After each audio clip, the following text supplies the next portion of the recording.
హారాను అనబడే ప్రాంతం నుంచి ఐగుప్తు అనేటువంటి దేశానికి వలస వచ్చారు. ఎట్లా వచ్చారు? వలస వలస రావడం అంటే అర్థమైందే మీకు? మనం కూడా ఇంతకుముందు గుంటూరులో మిరకాయలు కోయడానికి మన వాళ్ళందరూ ఏం చేసేవారు? తల్ల తట్ట సర్దుకొని గుంటూరుకు వెళ్ళి అక్కడ పని చేసుకొని మరలా వచ్చారు. దాన్ని ఏమంటారు? వలస. మనకు పని లేనప్పుడు, మన ప్రాంతాల్లో పంటలు సరిగా పండినప్పుడు మనం ఒక ప్రాంతం నుంచి మరొక ప్రాంతానికి వెళ్ళి పని చేసుకొని మరలా వస్తాం. ఒకవేళ మనకు అంతా బాగుంటే అక్కడే మనం నివాసం చేస్తాం. అట్లా చాలాసార్లు మనం కూడా మనకున్న పరిస్థితులను బట్టి ఒక ఊరి నుంచి మరొక ఊరికి వెళ్తాం. అలాగే దేవుని ఆజ్ఞ ప్రకారం ఐగుప్తు దేశానికి హెబ్రీయులు ఏమొచ్చారు? వలస వచ్చారు. ఎంతమంది వచ్చారంటే 72 మంది వలస వచ్చారు. ఎందుకు వలస వచ్చారు అంటే అప్పుడు ఐగుప్తు అనబడే దేశానికి ఈ 72 మందికి సంబంధించిన ఒక వ్యక్తి, అనగా యోసేపు అనేటువంటి ఒక వ్యక్తి ఐగుప్తు దేశాన్ని ప్రధానమంత్రిగా ఉన్నాడు. ఈయన ఏం చేశాడంటే, అయ్యా అన్నలారా, మీరు కరువులో ఉన్నారు, ఇరుకులో ఉన్నారు, ఇబ్బందిలో ఉన్నారు, అక్కడెందుకు మీరు చనిపోతారు? నేను ఈ దేశానికి ప్రధానమంత్రిగా ఉన్నాను, ఆహారం సమృద్ధిగా ఉంది, నేనున్నే ప్రాంతానికి రమ్మని పిలిస్తే వారు కూడా ఈ యోసేపు మాటలు విని అక్కడి నుంచి ఈ ఐగుప్తు దేశానికి వచ్చారు. వచ్చిన తర్వాత వీరు రోజు రోజుకు ఏమవుతున్నారు? అభివృద్ధి చెందుతున్నారు. 72 మంది కాస్త రోజు రోజుకు పెరిగిపోతున్నారు. రోజు రోజుకు పెరిగిపోతుంటే ఐగుప్తు దేశానికి చెందినటువంటి రాజుకి ఒక భయం పట్టుకుంది. అరే, వలసొచ్చిన వీళ్ళు రోజు రోజుకి పెరిగిపోతున్నారు, ఈ కులం పెరిగిపోతుంది, మా ప్రజలు తగ్గిపోతున్నారు, వీరేమో పెరిగిపోతున్నారు, ఈ దేశస్తులు పెరిగిపోతున్నారు, వీరు ఇట్లే గనక పెరుగుతా పోతే ఎప్పుడైనా శత్రువులు మమ్మల్ని మా మీదికి వచ్చినప్పుడు వీళ్ళు పొరపాటున వారి చేతికి చెయ్యి ఇచ్చే అవకాశం ఉంది, కాబట్టి వీరు పెరగకూడదు అని నిర్ణయం తీసుకున్నాడు. ఎవరు? ఇశ్రాయేలీయులు అనగా హెబ్రీయులు పెరగొద్దు. వీళ్ళు వలస వచ్చారు, వలస వచ్చినట్టే ఉండాలి. వీరు పెరిగారా మళ్ళా మా మీద పెత్తనం చేస్తారు, వీరిని పెరగకూడదని ఏం చేశారంటే వారి మీద వెట్టి పనులకు వారిని అప్పగించారంట. ఏయ్, మీరంతా వలస వచ్చారు, మీకు కూలి వండు, ఆహారం పెడతాం, పని చేయండి. ఆహారం పెడతాం, పని చేయండి. మీరు ఉదయం నుంచి సాయంత్రం వరకు ఏం చేయాలి? పని చేయాలి. పని చేస్తున్నారో లేదో చూడడానికి మళ్ళీ వారి మీద ఏం చేశారు? అధికారిని కూడా పెట్టాడు.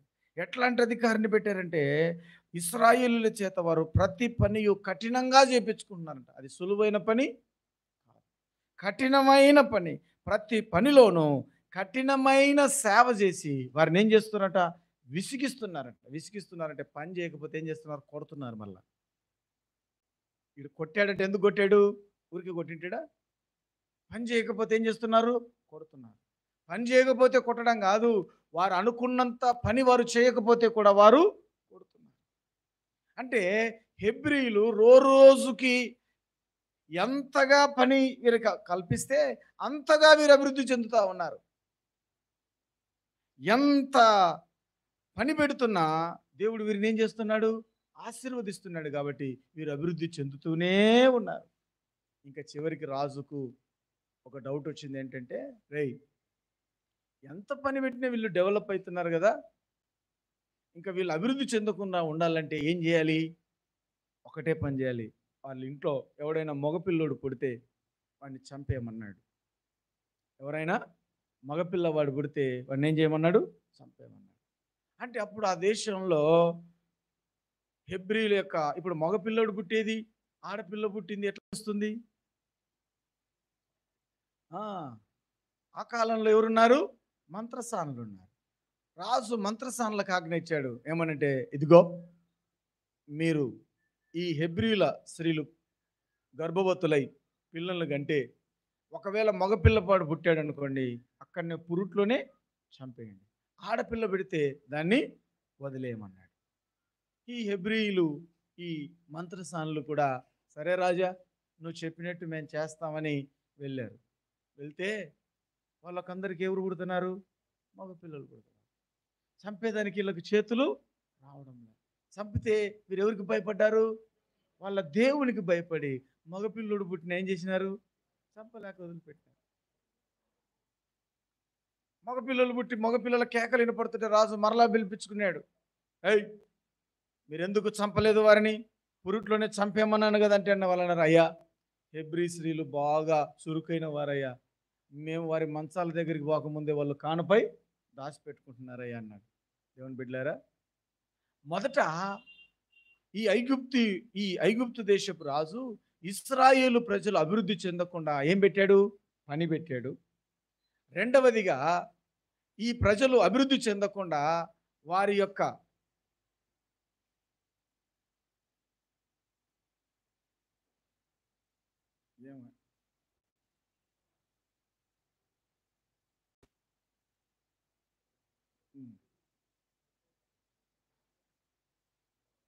సరే,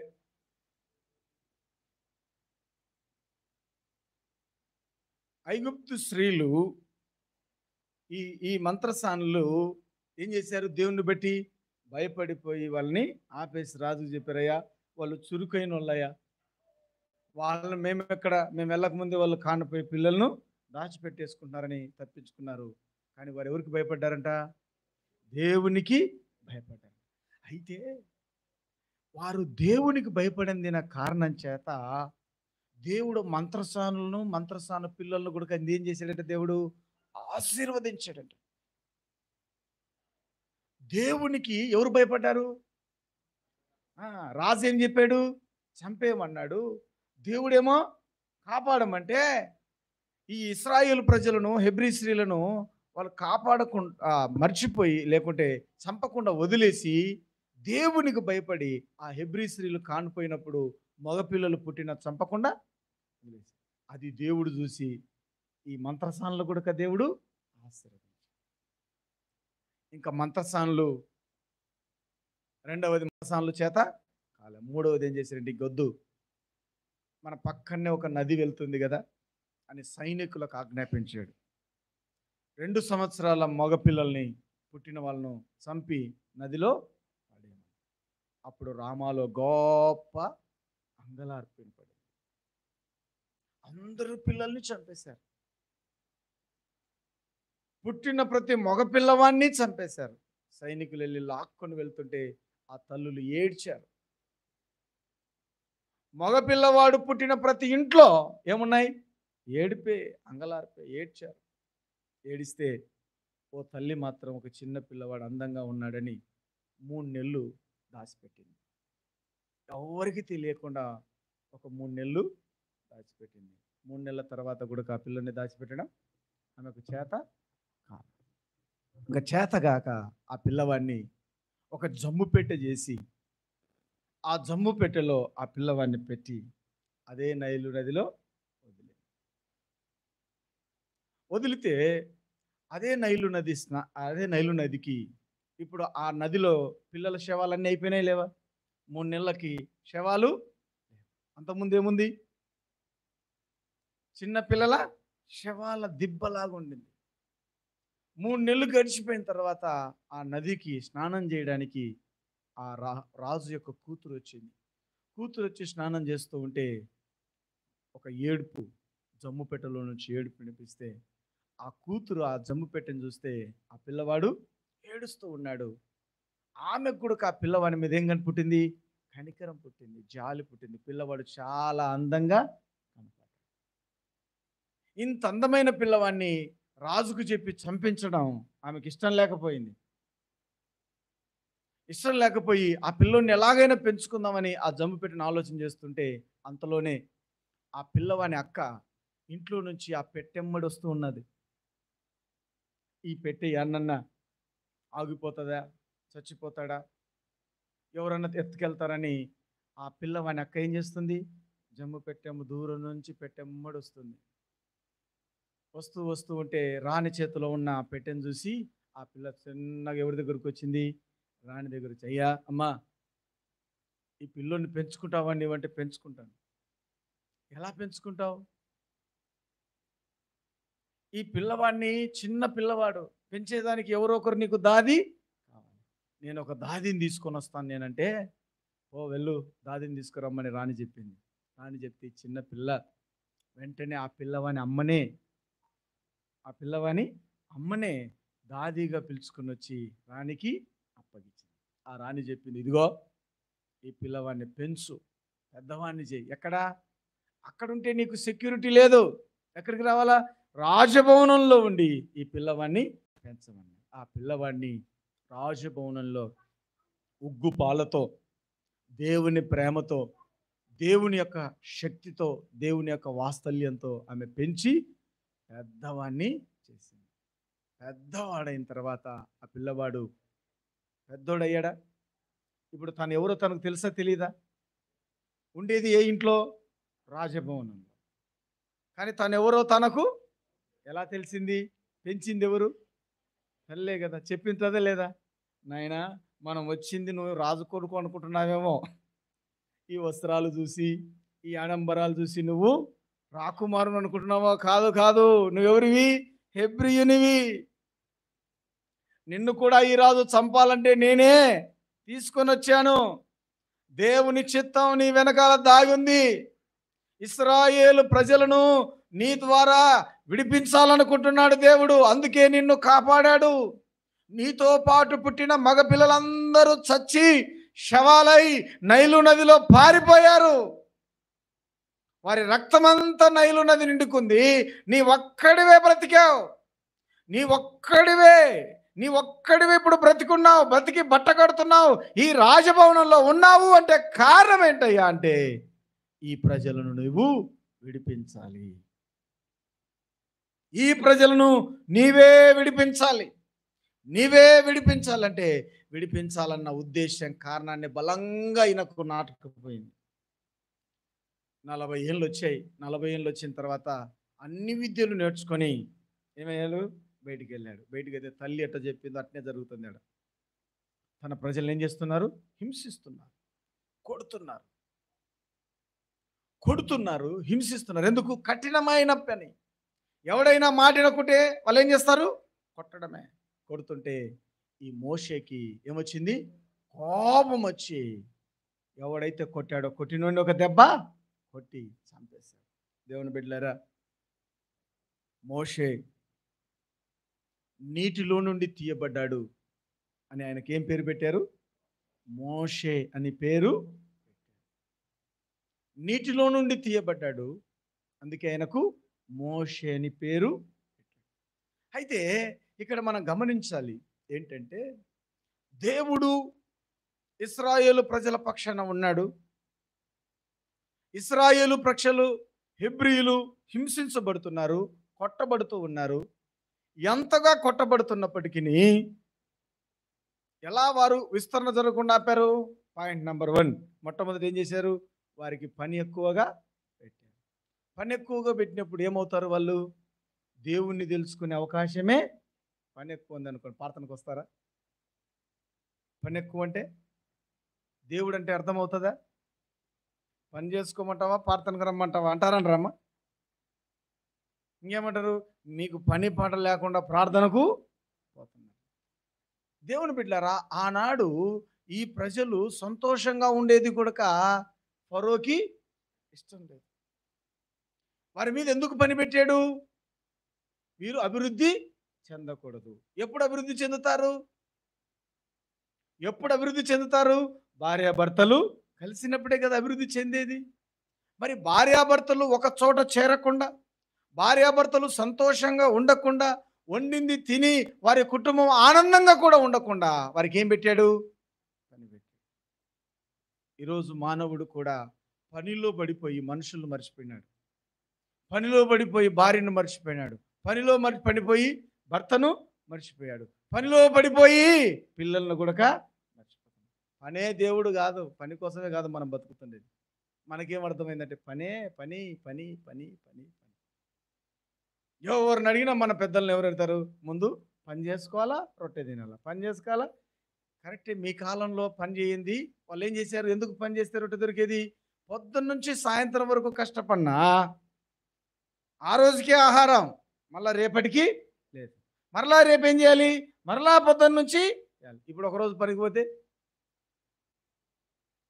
ఒక వారం రోజులు తినడానికి అవుతుందా లేదా? ఇప్పుడు వచ్చిన కూలీలు మనం ఏమైపోయింటే ఆ అలవాటుకు పడిపోయి ఇప్పుడు కూడా మనకేమొచ్చింది? పని పని వచ్చిన పని అంతా ఖర్చు చేసుకోవడమే, ఇంకా మిగిలేది లేదు. ఈరోజు వచ్చిందంటే ఒక 10,000 మిగిలిందంటే ఫ్రిడ్జ్ కొనుక్కుంటాం, ఇంకో 10.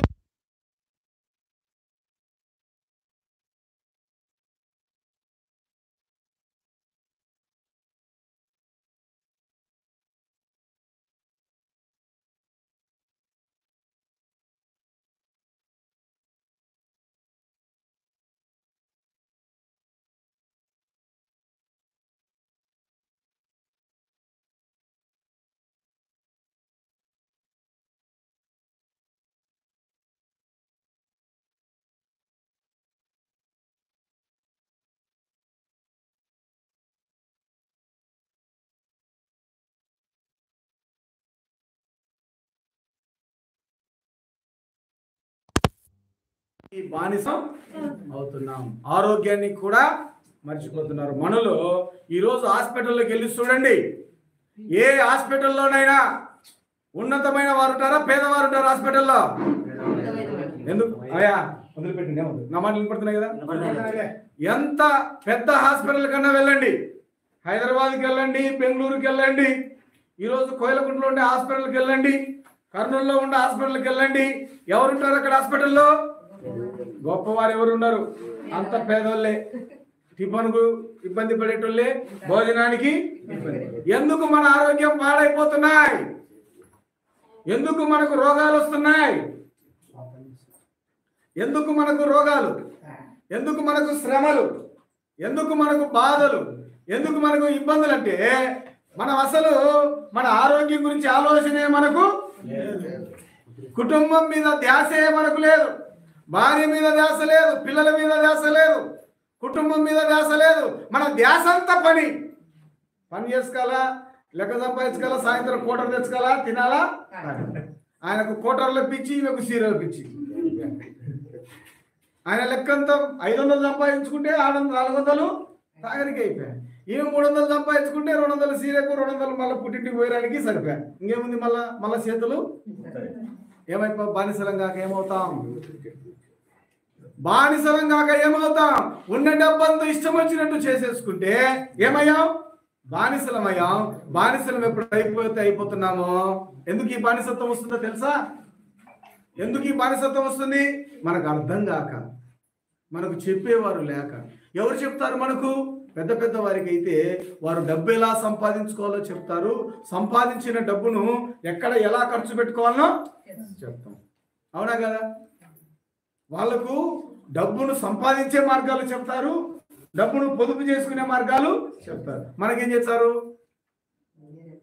డబ్బును పొదుపు చేసి చెప్పేటోడు ఎవడున్నాడా?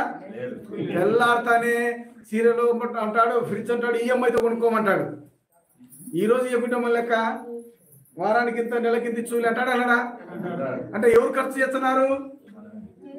మనల్నేమో ఖర్చు చేపిస్తున్నారు, పెద్దోళ్ళేమో డబ్బును సమకూర్చుకుంటారు. వారేమో ఏలికలుగా ఉన్నారు, మనమేమో బానిసలుగా ఉన్నాము. మరి ఈ జ్ఞానం ఎవరు చెప్పాలి నీకు? యా గుడికి పోతే తెలుస్తుంది నీకు ఇది? ఎవరు ఈ జ్ఞానాన్ని నేర్పిస్తారు? ఈ దేవుని బిడ్డలారా, డబ్బు సంపాదించడం ఎంత ప్రాముఖ్యమో డబ్బును ఎలా వాడుకోవాలో కూడా అంతే. ఇప్పుడు వీళ్ళు ఇశ్రాయేలు ప్రజలు ఎందుకు బానిసలుగా అయ్యారు అంటే వారు వెట్టి పని చేస్తున్నారు. వెట్టి పని. ఇప్పుడు మనం ఏం పని చేస్తున్నాం? నువ్వే 500 సంపాదిస్తున్నావు, వెట్టి పని ఎట్టయితుంది? అయితే ఈడ వెట్టి జరుగుతుంది. ఎట్లా జరుగుతుంది అంటే, ఆ రోజు 30 కూలి నాపతే మనోళ్ళు సంవత్సరానికి 1 ఎకరా పొలము కొన్నారా లేదమ్మా? 30 కూలి ఎప్పుడే ఎకరా పొలం కొన్నారు. ఇప్పుడు 1000 రూపాయల కూలి నాటుకుపోతే 1200, 1600 కూలి కూడా సంపాదించుకుంటున్నారు. మళ్ళీ 1 ఎకరన్నా కొనగలవా? ఎందుకు? మళ్ళీ వెట్టి పని కాదా? ఆ రోజు కూలి లేనప్పుడే మనం సంపాదించుకోగలిగాం. ఇప్పుడు అన్ని కూలీలు ఉన్న కూడా ఏమవుతున్నాం? వెట్టి జరుగుతుంది. ఎందుకు వెట్టి జరుగుతుందంటే వచ్చింది వచ్చినట్లుగా మనలో సంతోషం లేక, సమాధానం లేక, కుటుంబంలో వచ్చిన డబ్బంతా ఏమవుతుంది? ఖర్చు అయిపోతుంది. నెమ్మది లేనోడు ఏమన్నా తలకాయ నచ్చదు అంటాడు, నెమ్మది లేదంటాడు, సమాధానం లేదంటాడు, పోయి ఒక కోటర్ తెచ్చుకొని తాగి అనుకుంటాడు. సమాధానం ఎవరితో ఉంటుంది? కుటుంబంతో పనిచేసే ఆలోచనలు, భార్యతో సమాధాన పడే ఆలోచనలు, పిల్లలతో సంతోషంగా ఉండే ఆలోచనలు లేవు. కోటర్లో సంతోషం నేర్చుకున్నాము. ఇంకా కోటర్లో సంతోషం నేర్చుకుంటే నీ దగ్గర డబ్బుగా వెట్టి పని కాక నువ్వెప్పుడు యజమానివి వెట్టి అవుతావు. ఆనాడు ఫరో ఇశ్రాయేలు ప్రజలను ఎందుకు ఒత్తాడు? ఎలా వారి ఏ కుయుక్తి చేత వారిని ఒత్తాడో తెలుసా? వారిని వెట్టి పనికి అప్పగించాడు. ఎప్పుడైతే వెట్టి పనికి అప్పగించారో వారికి దేవుని గురించిన ఆలోచనే, ఇప్పుడు బ్రతుకు మీద ఆలోచన ఉన్నప్పుడు ఇంకా దేవుని మీదకి ఆలోచన ఎప్పుడు పోతుంది? అందుకే దేవుణ్ణి మరిపించేలాగా వారికి పనుల మీద భారం పెట్టాడు. దేవుని బిడ్డలారా, నేను పని చేసుకోవద్దని చెప్పట్లేదు, ఖచ్చితంగా పని చేసుకోండి. కానీ పని చేసుకుంటూనే దేవుని దగ్గరికి కూడా రండి. దేవుని దగ్గరికి వస్తే దేవుడు మీకు ఏమిస్తాడు? జ్ఞానం ఇస్తాడు, వివేకం ఇస్తాడు. అప్పుడు మీరు ఎలా స్వతంత్రులుగా బతకగలరో, వెట్టితనం నుంచి ఎలా విడిపించుకోగలరో, మీ కుటుంబాన్ని పరిపాలించుకునే జ్ఞానాన్ని, మీ పిల్లలను ప్రేమించే జ్ఞానాన్ని, మన మాలోళ్ళకి మాదిగోళ్ళకి ఏం లేవంటే పని చేయగలరు కానీ ప్రేమలు తక్కువ. ఏం తక్కువమా? అందరికీ ప్రేమలు ఉంటాయి, మనకేముండవు. అయిన మనకెందుకు ప్రేమలు లేవంటే మనల్ని వాళ్ళు ఏం చేస్తారు? మీకు అర్థమయ్యేటట్టు చెప్తాను చూడండి. ఒక ఎస్ఐ కానిస్టేబుల్ ఏం చేస్తాడు? రామ్మబాబు కూర్చోమంటాడా? ఏమంటాడు? రే పోయి టీ తీసుకురామంటాడు. అవునా? రే కుర్చీ తీరా అంటాడు. అంటాడా లేదా? గౌరవంగా పిలుస్తాడు. ఎట్లా పిలుస్తాడు? డామినేట్ గానే పిలుస్తాడు. ఇప్పుడు ఆడవాడు ఏం చూసినాడు? ఎప్పుడు డామినేట్ చేసి విని ఇంటికి వచ్చి కూడా ఏమంటాడు? అంటాడా కదా? ఇప్పుడు మనం కూడా మీరు పోయే రైతుల దగ్గర కూడా మిమ్మల్ని ఎవడన్నా రా పుల్లయ్యా, రా పెద్ద అంటాడా? ఏమన్నాడు? ఇంటికి వచ్చి నువ్వు కూడా ఎట్లా చేస్తావు? నిన్ను ఎట్లయితే రెడ్డి తిట్టినాడు, ఇటు పిల్లల్ని కూడా కట్టే తిరుగుతుంటాడు. ఏమా అర్థమైంది నా మాటలు? అంటే మన మీద ఏ ప్రభావం పడుతుందో అదే ప్రభావం మన కుటుంబం మీద. ఇప్పుడు మన ప్రేమలు ఎక్కడున్నాయి? లేవు. ఇప్పుడు మన తండ్రిని చూసే భయం, తల్లిని చూసే. ఇప్పుడు తండ్రి భార్యను అట్లనే విసుకుంటున్నాడు. ఇప్పుడు భార్య కూడా పిల్లల్ని ఏం చేస్తుంది? అట్లనే విసుకుంటుంది. పైనుంచి మనం ఏమైతే చూస్తున్నామో అదే. ఇది నేను ఉత్తగా చెప్తున్న మాటలు కాదు. కంపెనీలలో కూడా కొన్ని కంపెనీలు రీసెర్చ్ చేసాయి దీని మీద. ఏం చేసినాయి? రీసెర్చ్ చేసి వాళ్ళు తెలుసుకున్నది అంటే బాస్ యొక్క బిహేవియర్ను బట్టే ఎంప్లాయీస్ యొక్క బిహేవియర్ ఆధారపడి ఉంటుంది. ఇప్పుడు ఈయన ఎప్పుడు ప్రేమ చూసినాడు అనుకో. అమ్మా వింటున్నారా? క్లోజ్ చేస్తాలేండి, 9కి అయిపోయి చేస్తా.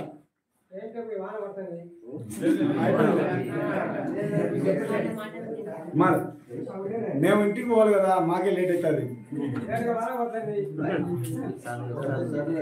ఇప్పుడు బాస్ యొక్క బిహేవియర్ మీద ఆధారపడి ఏముంటుంది? ప్రజల బిహేవియర్ ఆధారపడి ఉంటుందని కంపెనీలు రీసెర్చ్ చేసి కనుక్కున్నాయి.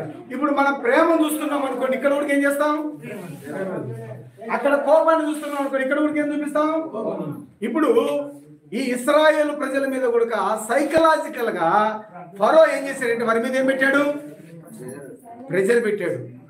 ఇప్పుడు వారి మీద ప్రెజర్ పెట్టినప్పుడు వారు కూడా ఏం చేస్తారు? కుటుంబాల మీద ప్రెజర్ పెడతారు. ఇప్పుడు కొడుకేమో రమ్మంటే రెడీ పనుకో మూసుకో, పని ఏం తెలివి అంటావా? ఎందుకు? మన మీద ఏముంది? కొడుకు మీద కోపం ఉందా? మన మీద ప్రెజర్ ఉందా? మన మీద ఉన్నటువంటి ప్రెజరు ఎవరి మీదకి వెళ్తుంది? ఇప్పుడు వీడికి తండ్రి అంటే వీడికి ఏమంటే భయం, ప్రేమ ఉందా? భయం వస్తుందా? ఇప్పుడు మనకు ప్రేమలు ఎక్కడ పోయాయి? మనల్ని ప్రేమించేవారెవరు? మనల్ని ఆదరించేవారెవరు? తల్లిదండ్రులకు ప్రేమ లేదు, పిల్లలకు ప్రేమ లేదు, మనల్ని గౌరవించేవారు లేరు.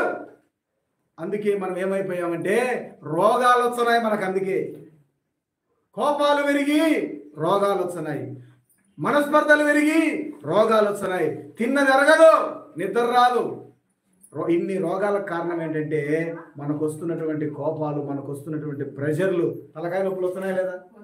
ఏంటికి వస్తున్నాయి తలకాయ నొప్పులు? ఆలోచనలు ఎక్కువై. ఆలోచనలు ఎందుకు ఎక్కువై? ప్రెషర్లు. ఇన్ని రకాల రోగాలకు మనం ఎందుకు గురవుతున్నామంటే మనం వెట్టికి గురవుతున్నాం. లోకంలో వెట్టి పనివారం అయిపోయాం. లోకానికి మనం బానిసలం అయిపోయాం. లోకంలో వాళ్ళు కనిపించేటువంటి చిన్న చిన్న ఆకర్షణలకు లోనైపోయి వాటికి మనం బానిసలుగా మారిపోతున్నాం. మన బ్రతుకులు, మన జీవితాలు మారడం లేదు. అయితే మారాలి అని ప్రభు కోరుకుంటున్నాడు. మనమైతే అదే వెట్టిలో ఉన్నాం. అయితే అట్టి వెట్టిలో అది మొట్టమొదటి చేశాడు.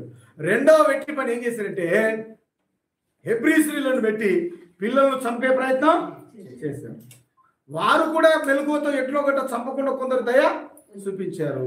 తర్వాత పిల్లలను కూడా చంపించాడు. దేవుని బిడ్డలారా, ఎట్లయితే ఆనాడు ఫరో ప్రజల మీద తన ప్రజెంట్ పెట్టాడో ఈనాడు లోకం కూడా ఏం చేస్తుంది?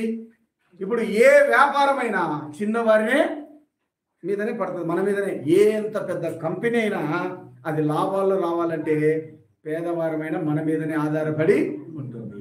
మనం దానికి ఆకర్షితులం అయితే మనం ఏమవుతాం? బానిసలం.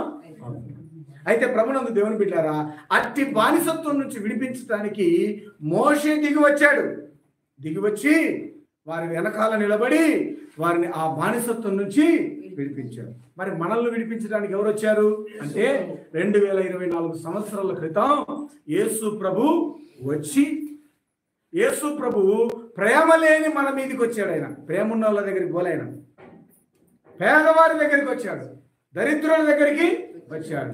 ఆయన పొత్తిగుడలతో చుట్టబడి పశువుల తొట్టిలో పరువును పెట్టాడు. ఎవరి దగ్గరికి వచ్చాడు? ఆయన అన్నాడు, ఆరోగ్యం గల వారి దగ్గరికి కాదు, నేను ఆరోగ్యం లేని రోగి దగ్గరికి వెళ్తానన్నాడు. పరిశుద్ధుల దగ్గరికి, నీతిమంతులకు కాదు, నేను అపవిత్రుల దగ్గరికి, పాపి దగ్గరికి నేను వెళ్తానన్నాడు. ఉన్నతమైన వారి దగ్గరికి వెళ్ళలేదు ఆయన, దరిద్రులమైన మన దగ్గరికి వచ్చాడు. ఎందుకు వచ్చాడు? బానిసత్వంలో, పాపములో, చెడులో మగ్గిపోతున్న మనల్ని యేసు ప్రభు విడిపించడానికి వచ్చాడు. ఆ సంగతి కొందరు మన వాళ్ళు, మన పూర్వీకులు ఎరిగి ఆ ప్రభువును అంగీకరించి ఆ ప్రేమను వారు తెలుసుకొని ఆ ప్రేమను పంచుకుంటూ వచ్చి మన ఊర్లలో కూడా ఈ మందిరాలు కట్టారు. వారికేం కర్మనా ఈ మందిరాలు కట్టడం? మనం కిటికీ చేయించుకోలేము, అవునా? ఉన్న మందిరానికి సున్నం కొట్టించుకోలేము. మరి వాడెవరు? అక్కడి నుంచి ఇక్కడ నుంచి మనకు మందిరం కట్టాడు, వానికేం లాభం అంటే దేవుని యొక్క ప్రేమను తాను రుచి చూశాడు, తాను పొందిన ప్రేమను మీకు. ఈరోజు మాకేమి ఇంత పని? మీ ఊళ్ళో ఏమైనా ఓట్లు వచ్చాయా?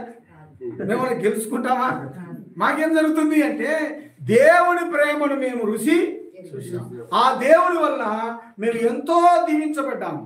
ఆ దేవుని వల్ల మేము ఎంతో ఆశీర్వదించబడ్డాం, ఎంతో సమాధానాన్ని పొందాం, మా పాపం నుంచి విడుదల పొందాం, మేము పరిశుద్ధపరచబడ్డాం, దేవుని యొక్క సమాధానాన్ని మేము పొందుకొని సంతోషంగా జీవిస్తున్నాం. మేము పొందిన సమాధానం, మేము పొందిన రక్షణ, మేము పొందిన ఆశీర్వాదం మీకు కూడా అందాలని మీ గ్రామానికి వచ్చాం. ఈ ప్రభువుని నమ్ముకుంటే నీకేం పొందుతావంటే వివేకం వస్తుంది, విడుదల వస్తుంది, గొప్ప రక్షణ పొందుకుంటాం. పాపం నుంచి విడుదల పొందుతావు, పరిశుద్ధపరచబడతావు, నిత్య జీవానికి నువ్వేమవుతావు? వారసుడు. యేసు ప్రభువుని నమ్ముకుంటే నీకేమొస్తుందంటే వివేకం వస్తుంది, బానిసం అయిపోతావు. ఇప్పుడు ఇన్నాళ్ళు మళ్ళీ ఏమొస్తుంది? మనం బానిసలు అయ్యాం. దేనికి? లోకానికి. లోకంలో ఏముంది? శరీరాశ, నేత్రాశ, జీవపు డంబం. అనగా లోకంలో ఉన్నదంతా పాపమే, లోకంలో ఉన్నదంతా ఆకర్షణే, లోకంలో ఉన్నదంతా నిన్ను, నీ కుటుంబాన్ని పాడు చేసేవారే. మరి యేసు ప్రభు ఏం చేస్తాడు? ఆ ఆశల నుంచి, ఆ పాపం నుంచి నిన్ను విడిపించి, నిన్ను రక్షించి, నిన్ను పరిశుద్ధపరిచి, నీకు నిత్య జీవాన్ని ఇచ్చి, నీ కుటుంబాన్ని సంతోషంగా, సమాధానంగా నింపి నిత్య జీవానికి ఆయన ఏం చేస్తాడు? వారసురాలిగా, వారసునిగా చేస్తాడు. ఇప్పుడు ఈ వారసత్వం మీకు కావాలా వద్దా? ఇంకా బానిసపు సంఖ్యలలోనే ఉంటారా? ఆ బానిసపు సంఖ్యల నుంచి విడుదల పొంది నిత్య జీవానికి వారసులు అవుతారా? చెప్పండి. నిత్య జీవానికి ఏమవ్వాలి? మనం వారసులం. ఇంకా ఎన్నాళ్ళని ఈ బానిసపు సంఖ్యలలో ఉంటారు? ఎన్నాళ్ళని ఇంకా అవివేక హృదయులుగా, అజ్ఞానులుగా మనం బ్రతుకుతాం? మనం ఏం పొందాలి? జ్ఞానాన్ని పొందాలి, వివేకాన్ని. అసలు జ్ఞానం అంటే ఏంటంటే పాపాన్ని అసహించుకోవడమే జ్ఞానం. అపవిత్రత నుండి దూరం అవ్వడమే వివేకం. మరి లోకంలో అపవిత్రమైంది ఏంటి? మనందరికీ తెలుసు. అపవిత్రమైంది, అపరిశుభ్రమైంది తెలియదా మనకు? మన తినే ఆహారం పవిత్రమైతే మనం విసర్జించేది ఏంటి? అపవిత్రమైంది. మరి అపవిత్రమైన కార్యాలేంటి? మన శరీరాన్ని పాడు చేసేది అపవిత్రమైంది, మన శరీరాన్ని బాగు చేసేది పవిత్రమైంది. మరి సారాయి మన శరీరాన్ని ఏం చేస్తుంది? పాడు చేస్తుంది. ఆహారం మన శరీరాన్ని బాగు చేస్తుంది. మన భార్య మనము ఉన్నప్పుడు మనం సంతోషంగా ఉంటాం, అక్రమ సంబంధాలు పెట్టుకుంటే రోగాల పాలై నాశనం ఉంటాం. ఉన్న కాటికి కాళ్ళు చాపుకుంటే క్షేమంగా ఉంటాం, కాళ్ళు బయటికి చాపితే ఏమవుతాం? ఇరుకులో, ఇబ్బందిలో. మరి ప్రభునందు దేవుని బిడ్డలారా, ఈ లోకంలో పాపమేంటో పరిశుద్ధతతో తెలియని వారు ఎవరు లేరు. అయితే పాపాన్ని విడిచిపెట్టడం వారికి ఇష్టం లేక దేవుణ్ణి పరిశుద్ధంగా బ్రతకడానికి వారు ఇబ్బంది పడుతూ ఉంటారు. అయితే యేసు ప్రభువు నీకేమి ఇవ్వగలడంటే పాపాన్ని అసహించుకునే మనసు కూడా ఆయన నీకు సాయం చేయగలడు. పాపం నుంచి నిన్ను విడిపించగలడు, నిన్ను పరిశుద్ధపరచగలడు, నీ కుటుంబానికి నిత్య జీవాన్ని ఇవ్వగలడు, వెలిగి ఇవ్వగలడు, నిన్ను నిత్య రాజ్యానికి నడిపించగలడు. ఈ రాత్రి దేవుని బిడ్డలారా, మేము ఎందుకు వచ్చామంటే ఆ భయంకరమైనటువంటి పాప పరిస్థితుల నుండి, ఆ భయంకరమైనటువంటి శాపకరమైన పరిస్థితుల నుండి నిన్ను నన్ను విడిపించడానికి వచ్చిన యేసు ప్రభు మనకు ఉన్నాడు. ఆయన యందు నీవు నేను విశ్వాసం ఉంచితే మన శాపకరమైన పరిస్థితులన్నీ ఆశీర్వాదకరంగా మారుతాయి. మన శాపకరమైన పరిస్థితులన్నీ మనకేమవుతాయి? ఆశీర్వాదకరంగా మారుతాయి. మనం విడుదల పొందుతాం, నిత్య జీవానికి ఏమవుతాం?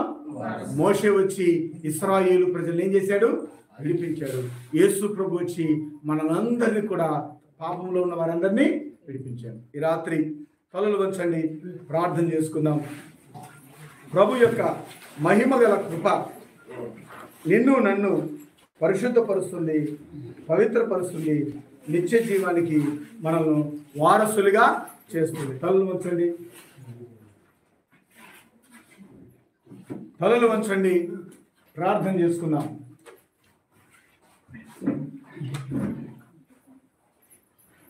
ప్రియ సహోదరి సహోదరులారా, దేవుని మాటలు మీరు విన్నారు కదా. ఆనాడు వారు ఇశ్రాయేలు ప్రజలు ఐగుప్తు దేశంలో నుండి విడిపించబడ్డారు. మోషే మాటలు విన్నారు. మోషే వారి కొరకు వచ్చాడని, వారిలో ఒకడని తెలుసుకున్నారు. మోషే కనుగొన్న దేవుడు నిజమైన దేవుడని వారు విశ్వసించి వారి యొక్క శ్రమల నుండి, బాధల నుండి, ఇరుకుల నుండి, ఇబ్బందుల నుంచి గొప్ప విడుదల పొందారు. పాలు తేనెలు ప్రవహించు కానాను దేశానికి ప్రయాణమైపోయారు. ఆ రాజ్యాన్ని వారు స్వతంత్రించుకున్నారు. అలాగే పాపములో, శాపములో మగ్గిపోతున్న మన దగ్గరికి యేసు ప్రభువే వచ్చాడు. ఆ ప్రభు వచ్చి మనల్ని విడిపించడానికి ఆయన సిద్ధంగా ఉన్నాడు, మనల్ని విమోచించడానికి సిద్ధంగా ఉన్నాడు, మనం రక్షించడానికి సిద్ధంగా ఉన్నాడు. బానిసపు సంఖ్యల నుండి, వెట్టి పనుల నుండి, భయంకరమైనటువంటి రుగ్మతల నుండి కూడా, రోగాల నుంచి కూడా విడిపించి మనం నిత్య జీవానికి వారసులుగా చేయడానికి ఆయన సిద్ధంగా ఉన్నాడు. మరి విడుదల పొందడానికి నువ్వు సిద్ధమేనా? నువ్వు విడుదల పొందడానికి సిద్ధమైతే ప్రభువుని ఒక మాట అడుగు, ప్రభువా అని మొరపెట్టినప్పుడు యేసు ప్రభు, యేసుక్రీస్తు ప్రభుని అంగీకరించిన మమ్మల్ని కూడా మీ మధ్యకు పంపించాడు. ఎందుకంటే మిమ్మల్ని విడిపించడానికే, మీకు విడుదలనీయడానికే. ఏ రోగంతో ఉన్నా, ఏ భారంతో నీ ఉమ్మదగిన వాడు, శక్తి కలిగిన వాడు, విమోచకుడు, నిన్ను నన్ను విడిపించడానికి ఆయన చాలవాడు. ఆయన పరిశుద్ధుడు, ఆయనకు అసాధ్యమైంది ఏదీ లేదు. తన ప్రజల వైపు ఆయన హస్తాన్ని చాపుతున్నాడు. ఎంత శ్రమలో ఉన్నా నిన్ను ఆశీర్వదించేవాడు ఆయన, నిన్ను విడిపించేవాడు ఆయన, నిన్ను విడిపించేవాడు ఆయన. ఆయన అన్నాడు, నిన్ను ఆశీర్వదించే వారిని నేను ఆశీర్వదిస్తాను, నిన్ను దీవించే వారిని దీవిస్తాను అన్నాడు. ఈరోజు నిన్ను నన్ను ఆశీర్వదించడానికి ఈ వల్లంపాడుకు వచ్చాడు. ప్రియ సహోదరి సహోదరుల, మీరు ఎక్కడున్నారో కళ్ళు మూసుకొని, ప్రభువా కరుణించు, ప్రభువా నన్ను విడిపించు, నా పరిస్థితులను సరిచేయ, నన్ను బాగు చేయ, నాకు నెమ్మదిని సమాధానమే ప్రభువా, వెట్టి నుండి విడిపించు, శాపి విడిపించయ్యా అని నువ్వు వేడుకుంటే మన ప్రభు విడిపించగలడు. శక్తి కలిగిన వాడు, చాలిన వాడు. ప్రార్థన దయగల ప్రభువా, ప్రేమగల మాత, ఈ రాత్రి మీరు మాకు ఇచ్చిన ప్రతి మాటకై స్తోత్రాలు చెల్లిస్తూ ఉన్నాను. విన్న వాక్యాన్ని నీ బిడ్డల హృదయాల్లో ఫలింప చేయండి నాయన. ఆనాడు ఇశ్రాయేలును విడిపించిన రీతిగా పొలంపాడులో మొరపెడుతున్న ప్రతి ఒక్కరిని విడిపించుమని, స్వతంత్రులుగా చేయమని, నిత్యవానికి వారసులుగా చేయమని, అవివేక హృదయం నుంచి జ్ఞాన హృదయం వరకు దయచేయండి. పాపాన్ని అసహించుకునే మనసు దయచేయండి. శపితమైన వాటిని దూరంగా ఉండే మనసు దయచేయండి. పరిశుద్ధమైన ఆలోచనల వరకు అనుగ్రహించండి. నిత్య జీవానికి వారసుడమైన నిన్ను తెలుసుకునే హృదయాన్ని వరకు ఇచ్చి, వివేకం ఇచ్చి, నడిపించి, కాపాడి భద్రపరుచుమని నీ దయగల హస్తాలకు తెరబడిన ప్రతి హృదయాన్ని అప్పగిస్తూ యేసు ప్రభు నామమున ఈ వేడుకొనుచున్నాము తండ్రి.